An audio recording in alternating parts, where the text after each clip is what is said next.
So, we did not realize that we have kinship with the humble oyster, but we do. So, we're going to be exploring that together.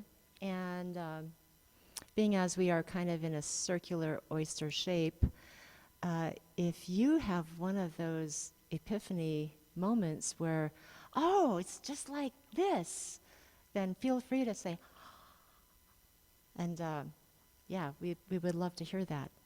Because honestly, what I've done for this morning is I said, okay, how can I discover more of the I am in the oyster?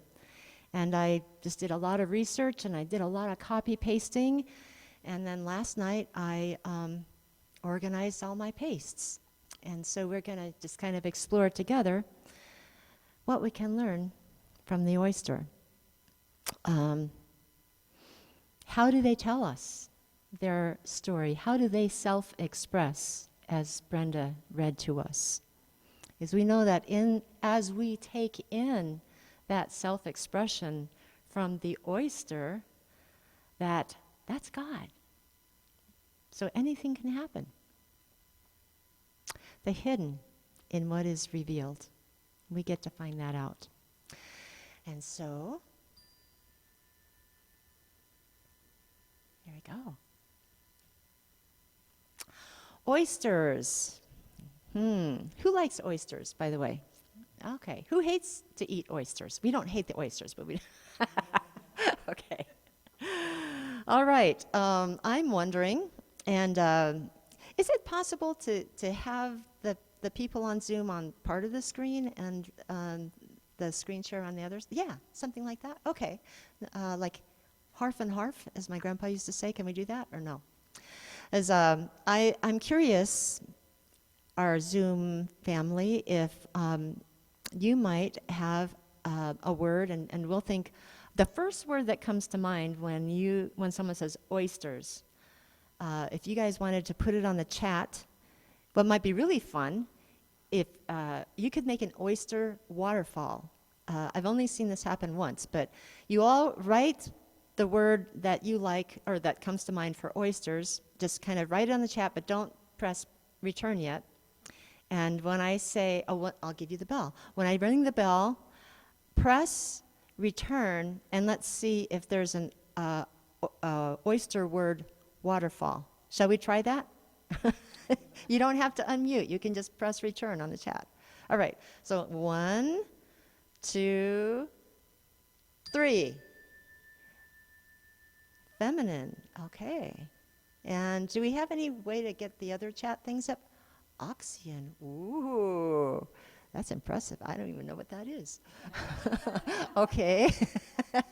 Do we have any other words? Okay. Well, we'll have to catch up with you. There we go. Half shell. Okay. Pearl. Yes. Okay. And how about here? Pearl. Okay.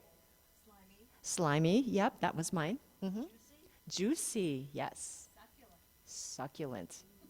Yeah, now I'm starting to drool. Okay. Slurpy. Slurp. Okay. And our love. Do you have a word that comes to oysters for oysters? That's okay. That's okay. Nothing like adults putting people on spot. I know. Anybody else have an oyster word? Protected. Yes. Okay. So I was going to share kind of a risque quote, but I think I won't. But here's another quote by Oscar Wilde. He said, "The world was my oyster, but I used the wrong fork." There's a lot of quotes about oysters. I mean, they're all over the map. One is Jonathan Swift. He said he was a bold man that first ate an oyster. And yet, I mean, who would have thunk, right? Oysters have been eaten since prehistoric times. I mean, they have been around for millions of years. And as I'm thinking about what God might be saying as self-expressing as an oyster, I'm wondering, like, there is something succulent and juicy and very nutritious inside this most unexpected, not that appealing shell. And what does it take to experience that succulence and that delicious oyster? We have to be, it's got a really strong abductor muscle, so people can get hurt trying to open up an oyster shell. It's kind of dangerous, a little bit risky. You have to be very, persistent. You might have to use your imagination. You might have to be pretty desperate, but it's worth it, right? You pry it open and there it is. How about the taste of an oyster? So those people who like oysters, how would you describe the taste of an oyster? And feel free to chat on that too. Salty. Okay. Mm-hmm. Okay. I'm kind of drooling again. Earthy. Yeah. It's interesting. The oysters kind of yield the flavor of whatever water they've been hanging out in. Yeah. So here's some of the other flavors that have been reported online. Buttery, creamy, hints of melon or cucumber, sweet, salty, sweet, that they sometimes seem to bring out the other flavors around them. So I thought I would expand your literary side, and here's a little excerpt from Ernest Hemingway. I can't sound like him. I should probably have Adam. As I ate the oysters with their strong taste of the sea and their faint metallic taste that the cold white wine washed away, leaving only the sea taste and the succulent texture. And as I drank their cold liquid from each shell and washed it down with the crisp taste of the wine, I lost the empty feeling and began to be happy and to make plans. So that was Ernest Hemingway's experience of the oyster. Yeah. Okay. So now we're going to just take a quick look at the packaging of the oyster, the physical exterior, and maybe a few other interesting facts. I watched a little video of a chef talking about the oyster, and it was really quite fun to watch him. It was quite fun to watch him. I can't imitate his accent, but the first thing he says is, "I rather like how it fits in my hand."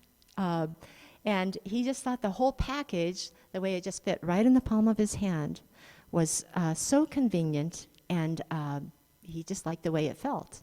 And when I heard that, I thought, we kind of fit like that in our Creator's hand.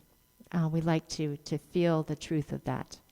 And another little fact, which you can see on the right, is that inside the oyster shell, no matter how it looks on the outside, it's porcelain white on the inside. It could be any color, but they're all the same. And every oyster looks different on the outside, but the same on the inside. And I kind of liken that to this Carole King song that came out way too long ago, talking about that we're all brothers under the skin. Now, oysters on their outside, on the shell, the shape of the shell, say that 5 times, will vary widely depending on what they're attached to. Coral reefs, oyster reefs in the natural world, not on the farms, they will actually grow up like this. just like us. As we mature in spirit, in coming back to remembering who we are, we rise, and the oysters rise. Here's a cool little Rumi poem. We all like Rumi, right? Okay. Everyone is so afraid of death, but the real Sufis just laugh. Nothing tyrannizes their hearts. What strikes the oyster shell does not damage the pearl. We'll take that one in, right? Yeah. And sometimes what strikes the oyster shell is what? Gray hair, wrinkles, crickety backs, right? But the pearl is just fine. Pearl's doing fine. If we take it a little deeper and we look at, I guess we've already said this, that as we look at the dappling and whatnot on the outside, if we're too taken with that, we'll never discover what's inside. Here's another little interesting fact. I don't know what it means. Oysters require hard bottom areas because if they're placed on something too mushy, too soft, guess what happens? There's nothing to fall off into. They get buried and they die. That is the end of the oyster. So they need something solid in which to live on, kind of like us. Here's another little oyster fact, could be very practical. So if you have a whole oyster and you're wondering if it's alive, you tap the shell. If it closes, it means that the oyster is still alive and breathing. So if it's just a little open, it'll go like this. How long do you think an oyster can live to? Almost. The oldest oyster that I found was 80 years. Yeah, that's not typical, but they could get really old. How about this? Do you think oysters are mostly male, female, or both? All of the above. Actually, all oysters start out as male, but most of them will change permanently to female after about a year. Their reproductive organs produce both sperm and eggs, so they can change their gender, and it is therefore possible for the remarkable oyster to fertilize its own eggs. You could win a game show question with that one. Okay, let's look at the next one.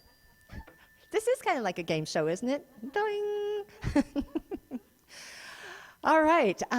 This was something that was slightly familiar to me.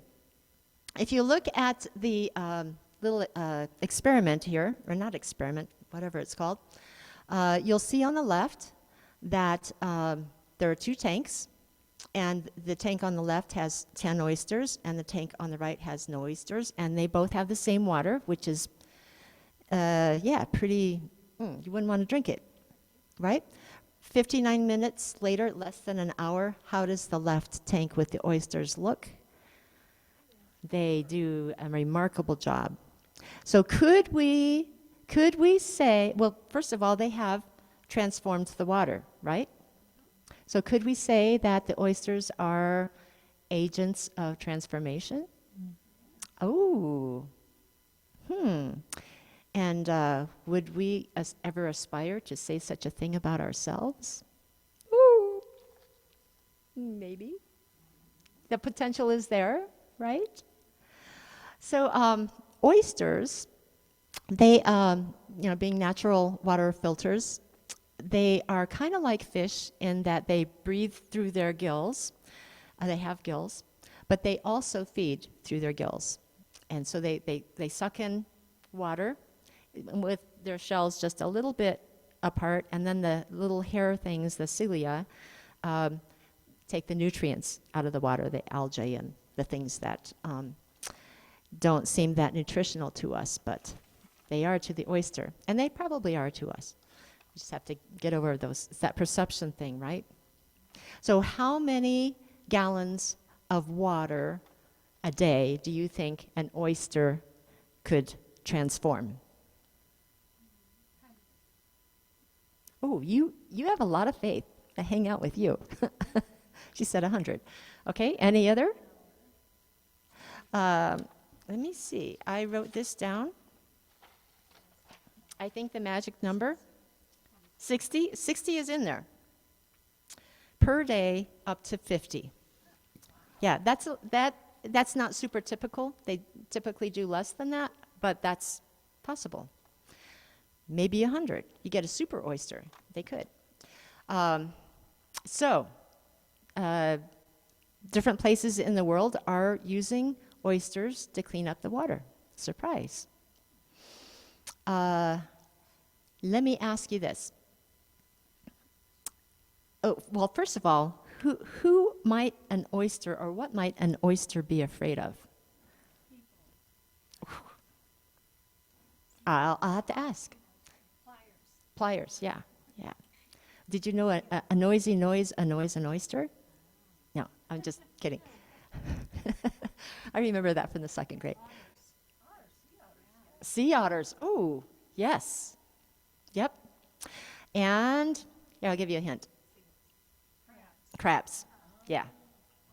So, if the oyster senses that they are in the presence of crabs or other predators, what do you think they do?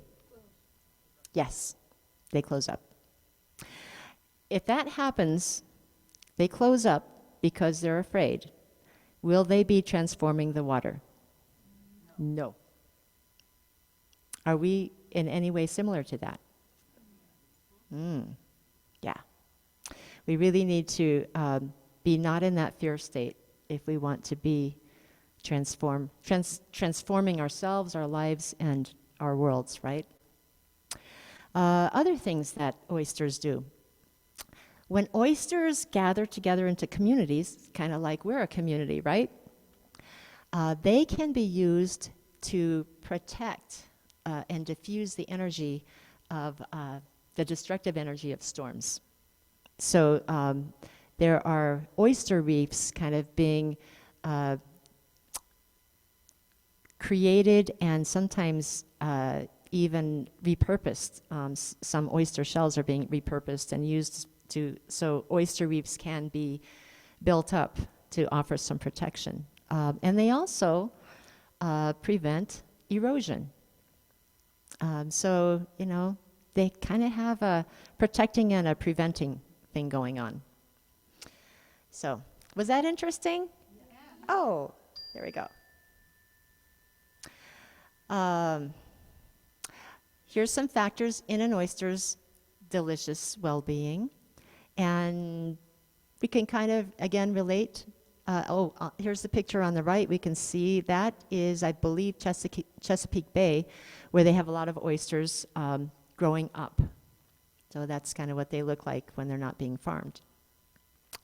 So we can kind of think of this in terms of if there's any energetic metaphor happening. Things that they need, protection, yeah. And it's good for us to, protect our time, protect our, if we're drained, we need to take care of ourselves, right? Solid support, same thing. Nutrients, they need to take in good things. If they don't have the nutrients, they will not survive. The water quality and the conditions of the water and being in the correct flow where the nutrients come to them, those are all important, both to the oyster and energetically for us. What do you think might happen if the oysters are too cold, or the water's too cold, or the water gets too warm? Yeah, they get stressed out and they won't feed. They won't take in the nutrients. They're just focused on surviving. And we can kind of do the same thing. Here's a relevant question. If there's a lot of sediment, a lot of dirt in the water, what do you think the oyster does in that situation? Yeah.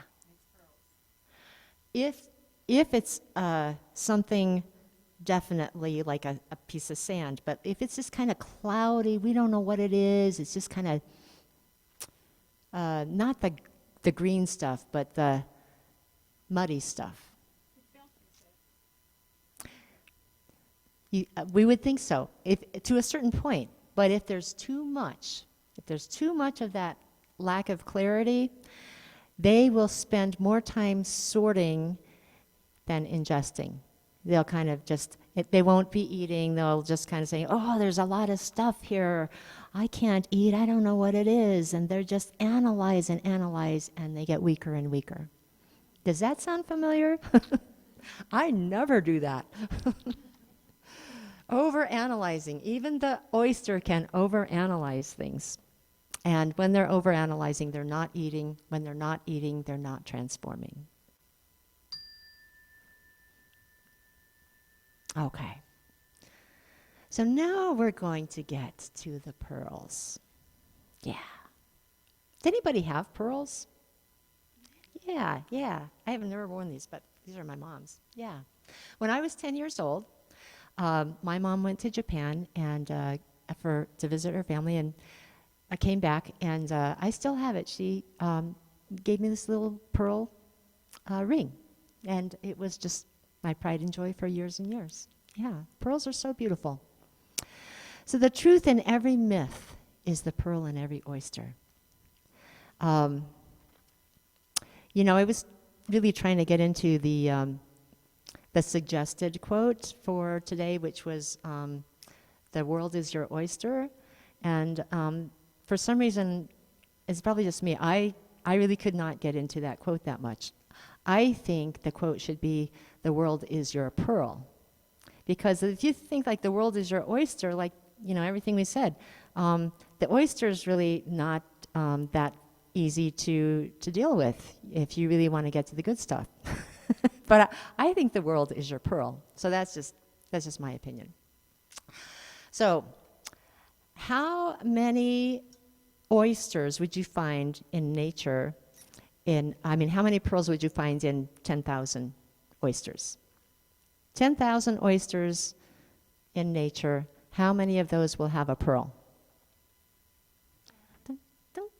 5, 1,000, 30,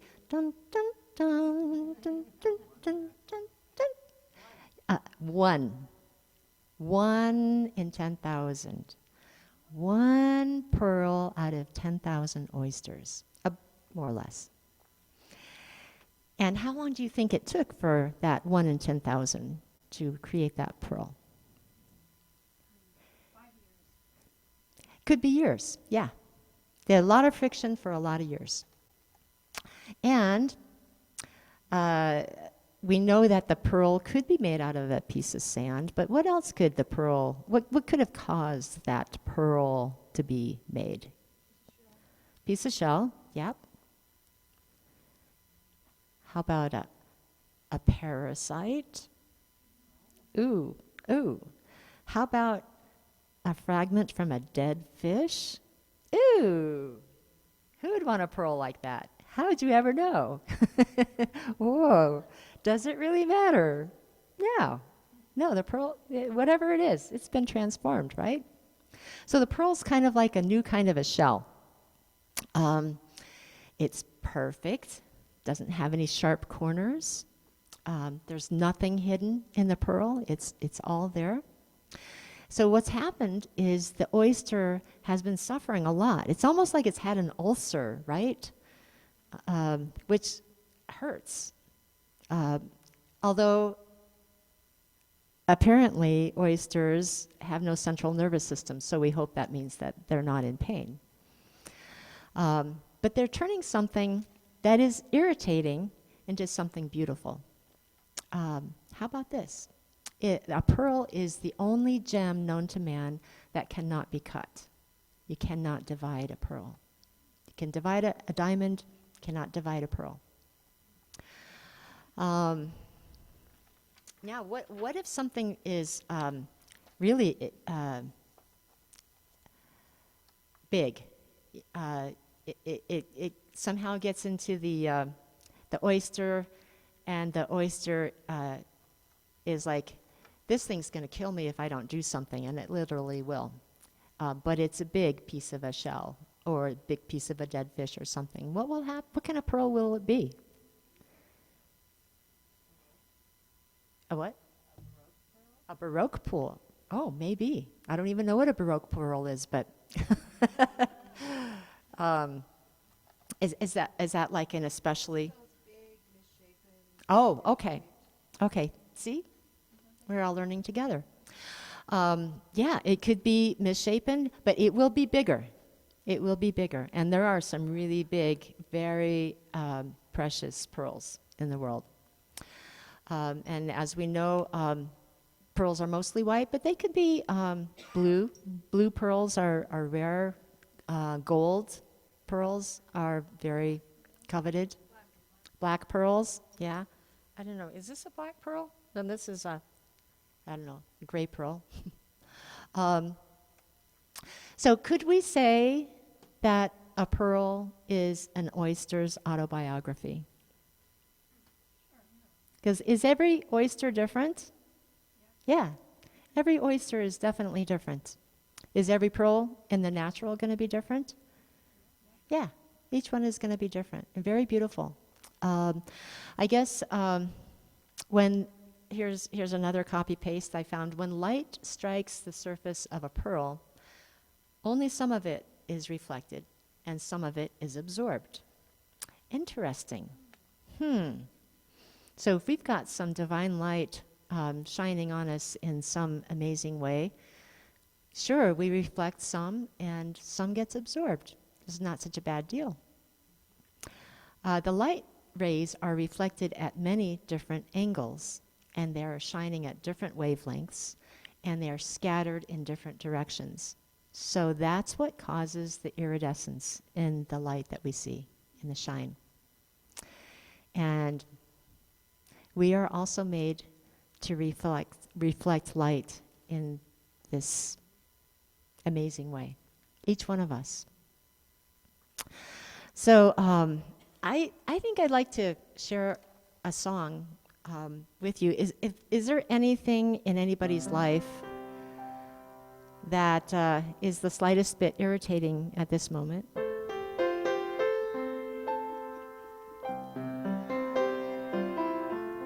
Or maybe it's like that big piece of shell where you think that if something doesn't happen, you might die. Or you feel that way. So this is a song to all of us, including myself, of what to remember in that pearl making process that is not pleasant. The oyster's not having a great time, just continually coating this irritant with, it's called nacre, mother of pearl stuff. But it does, I believe, or I'm going to just say, it has an end result in mind, that at some point, all the rough edges are going to be smooth and beautiful.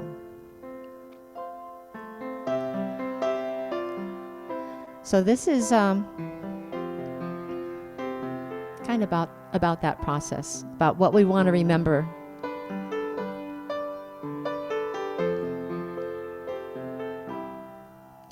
In the presence of love, all things are clear. In the presence of love, every fear disappears. The all in all alive in me calls me now to see. In the presence of love, all is clear. In the presence of love, All things are healed. In the presence of love, endless life is revealed. The all in all alive in me calls me to believe in the presence of love. All is healed everywhere.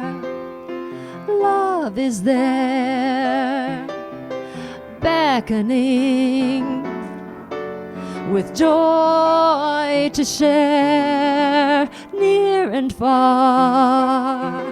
I feel my heart opening for my soul to sing. In the presence of love, all is complete. In the presence of love, grace has filled every need. The all in all who shines through me calls me now to feel in the presence of love. I am free everywhere. Love is there, beckoning with joy to share, near and far. I feel my heart opening for my soul to sing. Yahweh, I love you. Yahweh.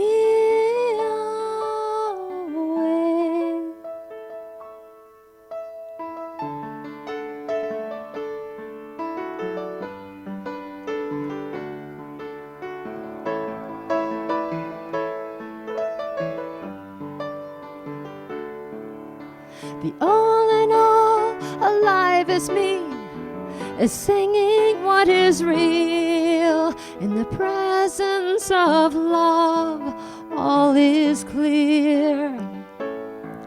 In the presence of love, all is healed. In the presence of love, I am free.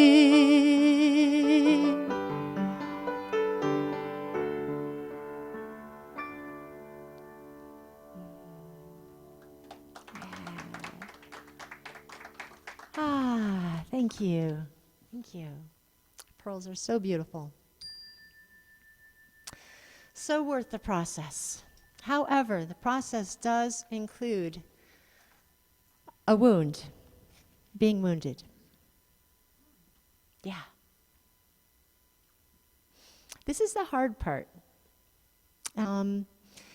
This is the part that kind of can break our heart apart so our heart can be free and experience the wholeness that's there. The biggest wound creates the largest pearl. We talked about that. So the pearl, instead of just allowing what is disturbing and unsettling and wounding even, the pearl makes a choice to bring beauty out of its suffering. And here's something that is it's a wonderful lesson. So we see that the pearl's physical nature is soft. It's very vulnerable. It's very soft, very tender. And instead of, when it gets that grit inside on its softness, which it is like causing an ulcer or a sore. It doesn't alter the soft nature of its being.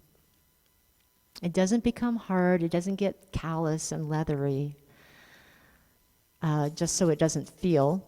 It responds. And it continues to entrust itself to the ocean. It continues to open and breathe, doesn't stay clammed, closed, shut hard. And it just keeps doing what it can do, keeps covering it with that mother of pearl. And if it doesn't do this, it dies. So essentially, a pearl is a healed wound. And we always have that choice, no matter how hard the hit, no matter how hurt we feel. We can create something beautiful from healing that wound. And there is nothing outside the oyster that can make it produce that pearl. It does happen from within itself. And so it is the oyster who decides that it's going to coat this piece of grit. And then it does layer by layer. It doesn't just ring the bell and then there's a pearl. It's just layer by layer by layer. That's right. It takes a long time. And, while this pearl is being made, nobody can see it. It happens in the dark. It happens in the depths. It's submerged. And it's the same with each one of us. We've got our deep, deep struggles, and no one else may even really know or understand what we're struggling with.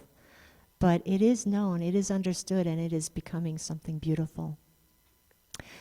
And I'd love for each of us to know that no matter how wounded we're feeling or how hard we're working with whatever it is that's trying to get the better of us, that we are seen and we are loved, and there's a great treasure in the making.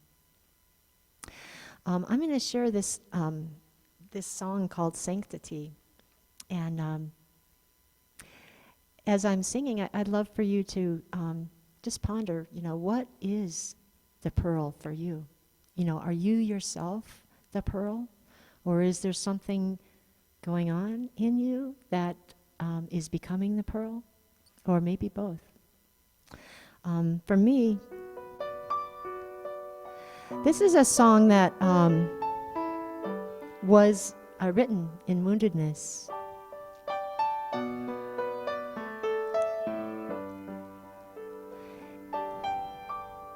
And actually, it's a really deep song. It's I had a hard time with what we would call non-duality, coming into a place where I believed that all is one and that I am part of the all. That was really hard for me because my theological conditioning was not that. And in fact, I almost thought that might be sacrilegious to even entertain that possibility. So I had to do my work, and it was not easy, and it did take months and months, actually, for me to come to this place, which is what this song is about. So sanctity is defined as the state or the quality of being holy or sacred or saintly. And I felt for sure the last person on earth who should be a saint is me. And yet I just kept hearing from deep within, and maybe God was the grit, that I really needed to not toss out that possibility. And so I would go every morning and just work it out, sometimes kind of duking it out, in my way, and not really happy with the situation. But the pearl did happen. So that's what this is about.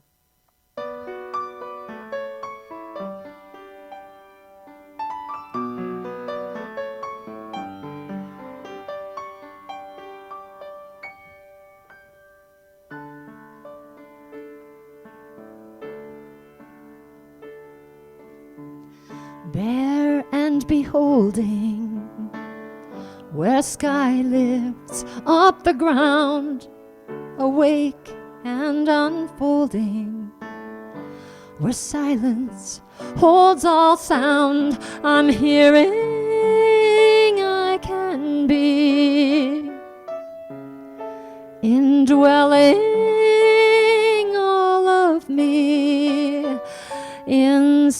sanctity.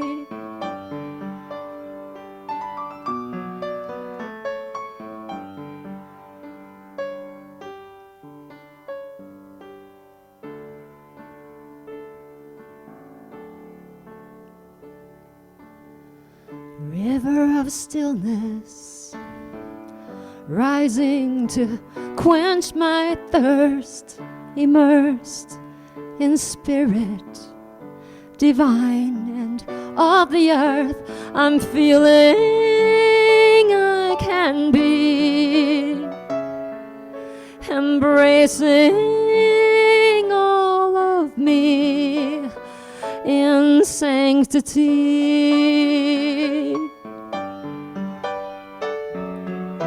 Holy, holy, holy, heaven and earth alive in glory.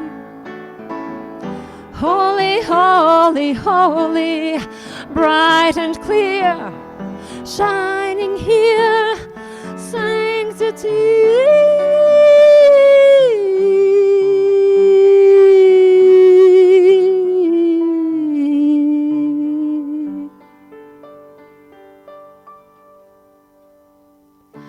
Bare and beholding, breathing from my heart, my shoes torn and soiled. How did they walk so far to be knowing I am free and breathing divinity thankfully?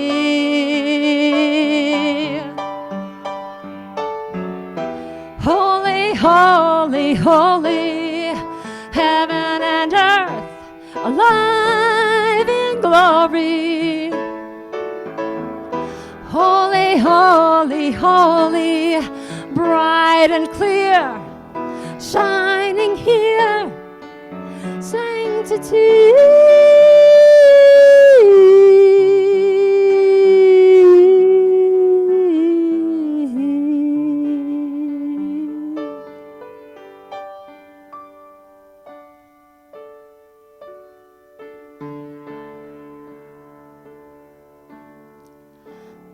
Bare and beholding, river of stillness, thankfully, sanctity, here as me, sanctity.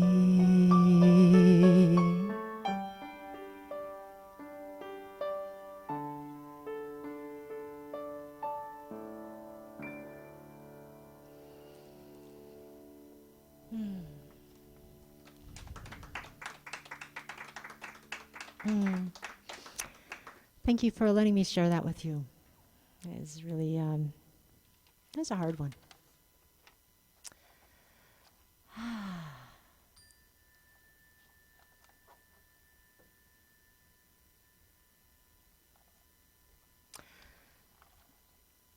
So we thought that our work was over just becoming the pearl, right? But apparently it's not so. According to Rumi, a pearl in the shell does not touch the ocean. Be a pearl without a shell, a mindful flooding, a candle turned moth, bird settling nest, love lived. We know that the I am is the pearl. The I am that I am is the pearl. That we are all the pearl. I'm not sure where I got this from. And I'm going to change it a little bit, but it's talking about letting go of the fear of being separate and embracing that we're all one. We're all in the ocean. We can let go of that fear of being separate when we see that our shells are not separate from the sand or the ocean. And yet the shell that we are in, the body, the physical, it has its function as a boundary. And yet to be awakened into this oneness, it doesn't mean that we have no body. We have a body. We have a boundary. And yet to be awakened means that we need to know that this boundary is just what it is. It's not permanent. But our eternal oneness is present regardless of what's going on with the shell. I am the pearl. I am the ocean. And actually I should take a look at what's coming up here. We are indivisible wholeness. It cannot be separated. As the pearl, as the oyster, as the water, the ocean, even the microorganisms in the water. We are in all, and all is in us, each one. So this perception of unity, another way of God saying that God is all there is, another way of saying it is all God and all good. Okay. And I'm going to actually, let's just pause for a moment and open our hearts and our minds and to allow this river of stillness to flow through us, that we can take in what it is that's good for us, and that we can release to this river of stillness what is ready to be released with gratitude. And we are just saying together, each one of us, thank you. Thank you that this oneness is in us, and that we are in this oneness. And all the beauty, all the amazingness is here, in us, all around us, moving through us, here as us. Thank you. And so it is.